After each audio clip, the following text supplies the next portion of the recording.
تو آپ نے ایک اچھا الیکشن لڑا ہے. وہ اوبیسلی بڑے افسردہ اور مایوس تھے کیونکہ ان کے تو وہم و گمان میں نہیں تھا کہ وہ الیکشن ہار جائیں گے. جتنا انہوں نے خرچہ کیا, جتنا انہوں نے ٹیمیں اکٹھی کی, جتنی کل پی ڈی ایم کی قیادتیں موجود اس میرے حلقے میں موجود تھیں, گیلانی صاحب اور ان کے جتنے بھی بما اہل و عیال جو ہیں وہ میرے حلقے میں گلی گلی پھر رہے تھے. نون لیگ کی ساری سینئر لیڈرشپ وہاں پہ موجود تھی, جتنے بھی وہاں کے بڑے بڑے انڈسٹریلسٹ تھے وہ ان کے ساتھ مل چکے تھے. تو ہم تو بالکل عوام کے سر پہ ووٹ لڑے تھے الیکشن, تو ان کے تو ذہن میں بھی نہیں تھا کہ وہ ہار جائیں گے. بٹ جب وہ پکچر کلیئر ہوئی تو وہ بھی بڑے افسردہ لگ رہے تھے. تو میں نے ان کو کہا کہ یار you fought a good election, اور میں نے ان کو شاباش دی. تو وہ اٹھ کے جب جانے لگے تو میں اٹھا, ان کو ملا, میں نے گلے لگایا. میرے سمجھنے میں سیاست میں ذاتیات کی کوئی جگہ نہیں ہے. میں نے جتنی بھی الیکشن کیمپین کی ہے ساری یوٹیوب پہ اور سوشل میڈیا پہ موجود ہے, ٹک ٹاک وغیرہ پہ, آپ نے دیکھا ہوگا کہ میں نے ایک بلود سیاسی بات کرتے ہیں, سیاسی اس کے اوپر تنقید بھی کرتے ہیں ان کی سیاسی سٹینڈ پوائنٹ پہ, لیکن کبھی پرسنل نہیں ہوئے, اور اس کی وجہ سے ہمارے دل میں کوئی ایسی بات نہیں ہے. انہوں نے however ذاتیات پہ بھی آئے, انہوں نے جو ہر قسم کا حربہ بھی اپنایا, اور اس کے باوجود بھی ان کو جو ہے شکست کھانی پڑی. تو وہ میرے خیال سے کافی حد تک پریشان تھے.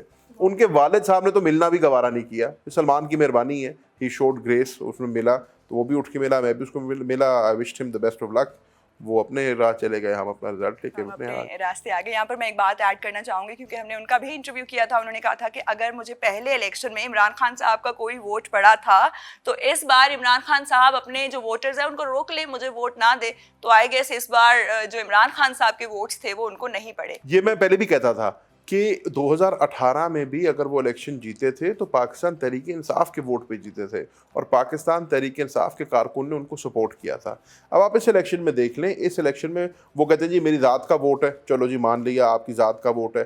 اس الیکشن میں آپ کو آپ کی ذات کا ووٹ بھی پڑا, آپ کو مسلم لیگ نون کی پوری قیادت کا بھی ووٹ پڑا, جہاں پر عابد شیر علی صاحب کو 1.5 مہینہ بھیجا گیا لنڈن سے. وہ اسپیشلی آئے, ویسے تو کبھی پاکستان نہیں آئے, لیکن اس ضمنی الیکشن کے لیے لنڈن سے وہ پاکستان آ گئے.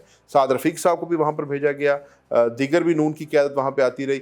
پیپلز پارٹی کی پوری قیادت وہاں پہ موجود تھی, آپ کو پیپلز پارٹی کا پورا ووٹ پڑا. یوسف رضا گیلانی صاحب اور ان کے بیٹے وہاں پہ کیمپین کرتے رہے, ان کا پورا ووٹ آپ کو پڑا. تو یہ تو کلیکٹیو ان سب کا ووٹ تھا, اور اس کے باوجود بھی الحمدللہ پاکستان تحریک انصاف کا ووٹ زیادہ نکلا اور ہم نے یہ سیٹ نکالی.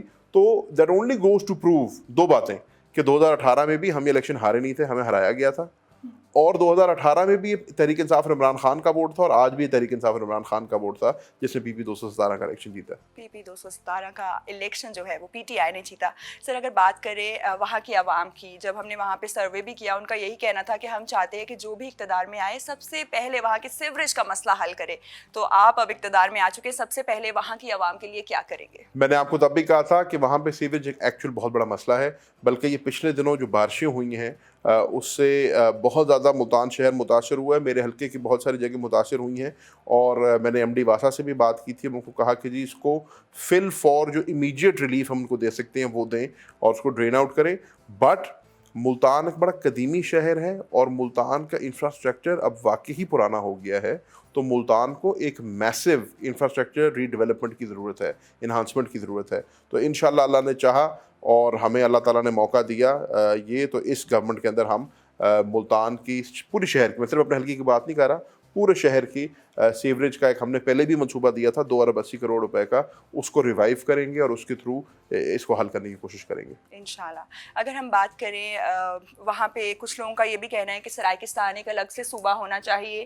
جب بھی ہم اپنے حق کی بات کرتے ہیں تو کہا یہ جاتا ہے کہ فلاں حکومتی اراکین جو ہے وہ نہیں مانتے یا کبھی کسی کے. اس بار ساری جماعتیں مل کے پی ڈی ایم کی حکومت میں آئیں, لیکن پھر بھی ان کا مسئلہ جو ہے وہ وہیں کا وہیں رہا. آپ کے خیال میں کیا ایک الگ صوبے کی ضرورت ہے, اور اگر ہے تو کب تک یہ صوبہ بن جائے گا؟ اچھا جی, پہلی بات تو ہم سرائیکستان کے صوبے کی بات نہیں کرتے, ہم جنوبی پنجاب کے صوبے کی بات کرتے ہیں, بیکاز ہم سمجھتے ہیں کوئی بھی صوبہ جو ہے لسانی بیس پہ نہیں بلکہ ایڈمنسٹریٹو بیس پہ بننا چاہیے.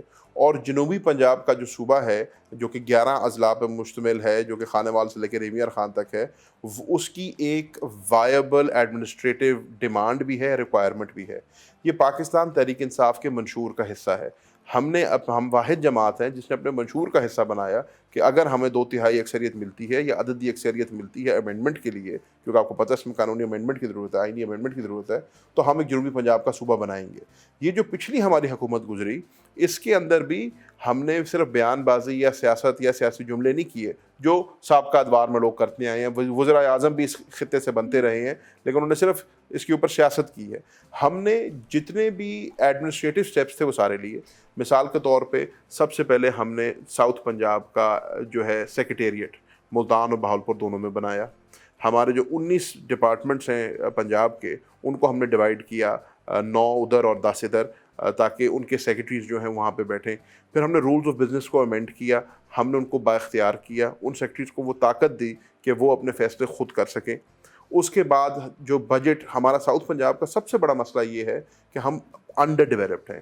آج بھی جو پاورٹی لیول ہے ساؤتھ پنجاب کا، وہ ڈبل ملٹی پلائر ہے سینٹرل یا نارتھ پنجاب سے۔ غربت ہماری 2 دگنی ہے ہمارے پاس۔ تو اس ڈیولپمنٹ کی ہمیں ضرورت ہے، اور اس ڈیولپمنٹ کے لیے ہمیں ڈبل پیسہ چاہیے جو سینٹرل اور نارتھ کو چاہیے۔ تو جو ساؤتھ پنجاب کی ڈیولپمنٹ کا حصہ بنتا تھا بجٹ میں، اے ڈی پی میں، ہم نے اے ڈی پی کو سیپریٹ پرنٹ کرایا۔ آپ نے دیکھا کہ پاکستان تحریک انصاف کی حکومت کے آخری بجٹ میں 2 اے ڈی بیز پرنٹ ہوئے، ساؤتھ کا علیحدہ اور پنجاب کا علیحدہ، اور پھر اس کو رنگ فینس کیا گیا کہ جو ساؤتھ کا پیسہ ہے وہ صرف ساؤتھ میں استعمال ہوگا۔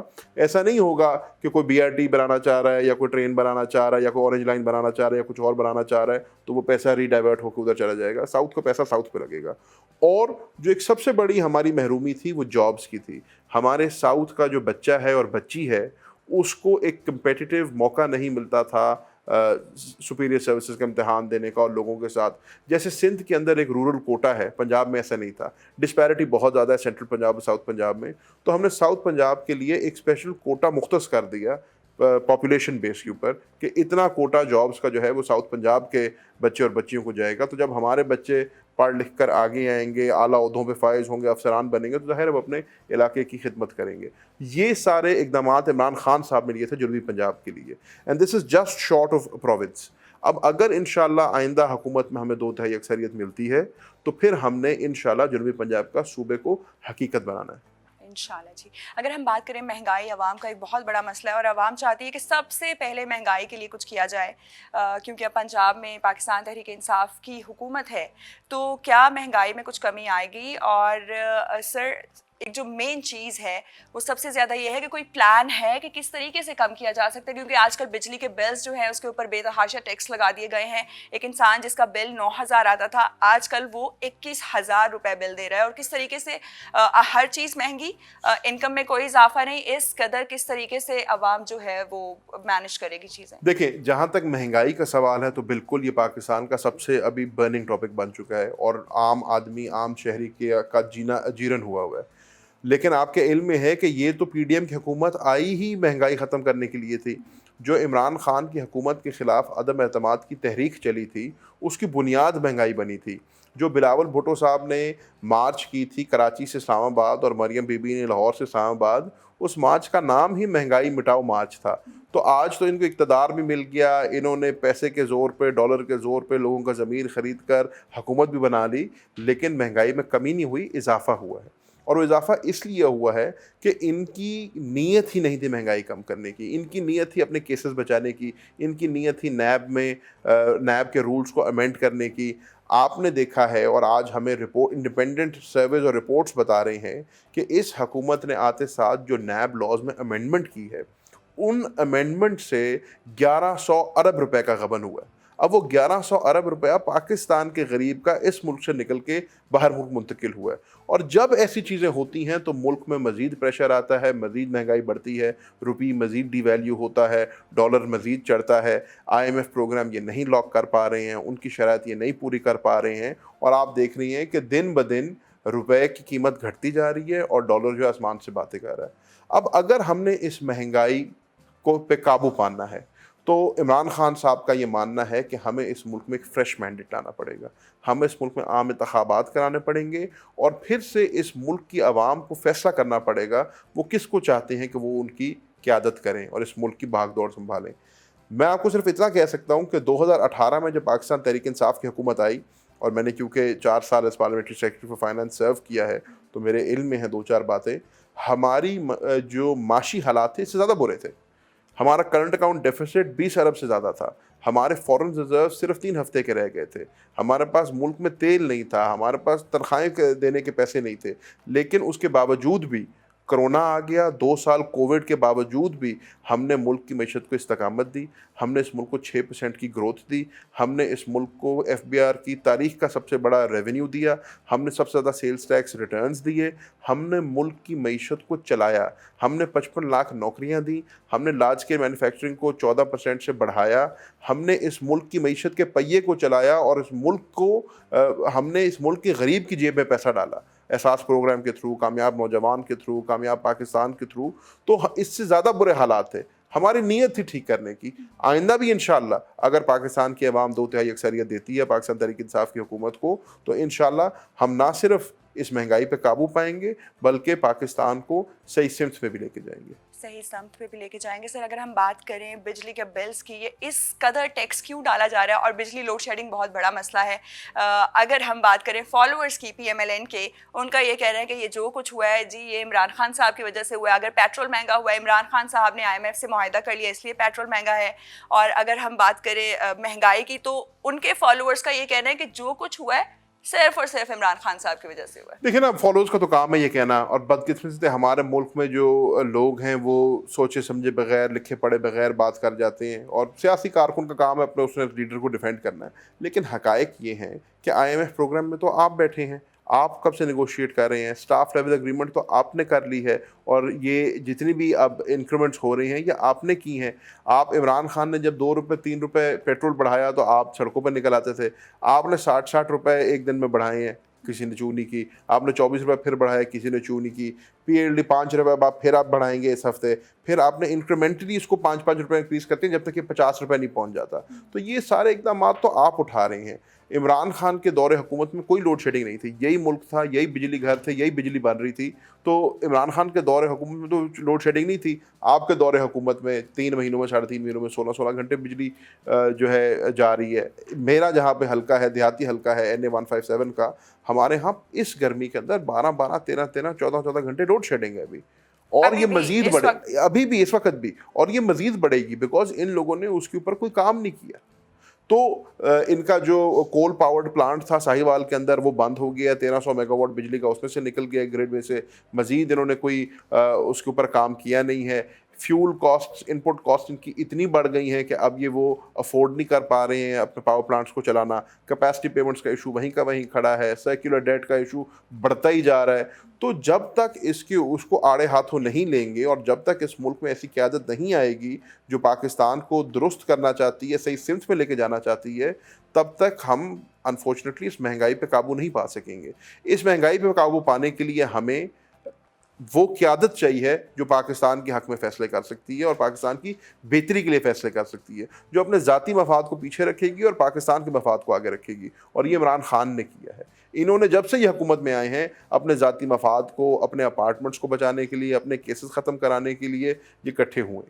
سلمان نعیم صاحب تو سر کیونکہ ان سے بات ہوئی تو انہوں نے کہا کہ میرے پاس وہ معاہدہ بھی موجود ہے جو IMF کا سائن کیا ہے عمران خان صاحب نے, اسی لیے پیٹرول مہنگا ہو رہا ہے. اس حوالے سے کیا کہیں گے, وہ کون سا ایگریمنٹ جو ان کے پاس موجود ہے اور عمران خان صاحب نے جو ہے سائن کر لیا؟ ان کے پاس سوشل میڈیا ہے, ٹویٹر ہے, جو وہ اناپ شناپ اپنی ٹویٹر پہ ویسے ڈالتے ہیں, اس کی جگہ یہ معاہدہ ڈال دیں. چلو عوام کو بھی دکھا دیں کیا معاہدہ ہے یہ.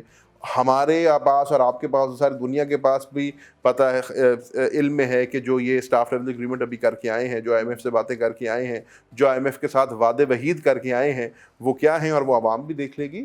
تو یہ سیاسی پوائنٹ سکورنگ ہے, یہ وہ بے شک کرتے رہیں, لیکن حقائق یہ ہیں کہ شہباز شریف صاحب سے اور ان کی حکومت سے حالات نہیں سنبھل رہے اور وہ دن بدن بگڑتے جا رہے ہیں. سر تو اب جو ایک پاکستان سے فون کیا ہے وائٹ ہاؤس کہ آپ کسی طریقے سے جو ہے IMF کا لون ہمیں جلدی جو ہے دلا دیں, اس حوالے سے کیا کہیں گے؟ کیا فون جانا ضروری تھا, جانا چاہیے تھا, اور IMF کا لون اتنی جلدی کیوں چاہیے؟